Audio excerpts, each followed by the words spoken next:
Sir, நீங்க தொடர்ந்து காவல் மரணத்துக்கும் காவல் சித்திரவதைக்கும் குரல் கொடுத்துட்டே இருக்கீங்க. சிவகங்கை மானாமதுரையில் ஆகாஷ் டெலிசன் சொல்லிட்டு ஒரு இளைஞரை வந்துட்டு காவலர் அடிச்சு கொண்டாங்க. கிட்டத்தட்ட 90 நாள் ஆச்சு. அவருடைய பாடியை வாங்காம இன்னமும் அவங்க பெற்றவங்க போராட்டத்தில் ஈடுபட்டுருக்காங்க சார்.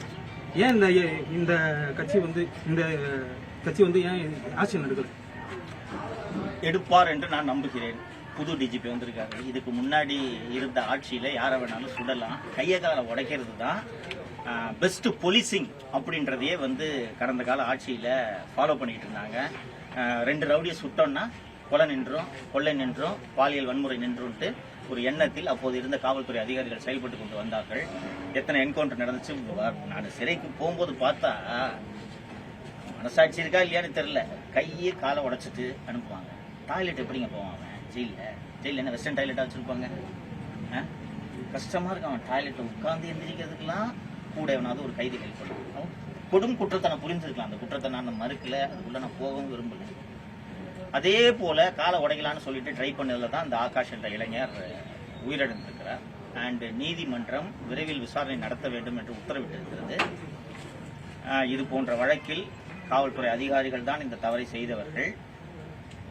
தயவு தாட்சியமின்றி முதல்வர் அவர்கள் இது போன்ற வழக்குகளில் நடவடிக்கை எடுக்க உத்தரவிட்டால் பொதுமக்களுக்கு முதல்வர் மீதும் இந்த அரசியல் மீதுமான நன்மதிப்பு கூடும் என்று நான் நினைக்கிறேன்.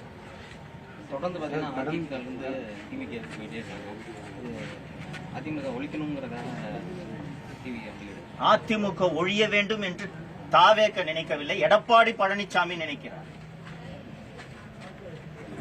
இன்னைக்கு வரலாற்றில் எப்போதும் இல்லாத அளவுக்கு திராவிட முன்னேற்ற கழகம் மிக மிக பலவீனமாக இருக்கிறது. அரசியல் அனாதை திமுக. இன்னைக்கு 2 நாட்களுக்கு முன்பு, ஒரு வாரத்திற்கு முன்பு மார்க்சிஸ்ட் கம்யூனிஸ்ட் கட்சியின் செயலாளர் தோழர் சண்முகம் திமுக கூட்டணி ஒன்று கிடையவே கிடையாதுங்க என்று சொன்னார். இன்று நீங்கள் பார்த்திருப்பீர்கள், இந்திய கம்யூனிஸ்ட் கட்சியின் செயலர் தோழர் வீரபாண்டியன் அவர்கள் திமுக கூட்டணியிலிருந்து வெளியேறுகிறோம் என்று கூறி. திராவிட முன்னேற்ற கழகத்தை இதர அரசியல் கட்சிகள் தீண்டத்தகாத கட்சியாக கருதுகின்றன. நீங்கள் வரலாறு நெடுக 1949 திமுக தொடங்கியதிலிருந்து இன்று வரை பார்த்தீர்கள் என்றால் கூட்டணி இல்லாமல் திமுக வென்றதே கிடையாது. அப்படி இருக்கும்போது திராவிட முன்னேற்ற கழகம் பலவீனமாக இருக்கக்கூடிய அந்த நேரத்திலே தனது கட்சியை பலப்படுத்தி வரக்கூடிய தேர்தலில் திமுகவையும் தாவேகவையும் வீழ்த்துவதற்கு ஒரு தலைவன் வேலை செய்ய வேண்டுமா, அல்லது யார் கட்சியை விட்டு வெளியேறினாலும் எனக்கு அது குறித்து கவலை இல்லை என்று கட்சியை நடத்த வேண்டுமா?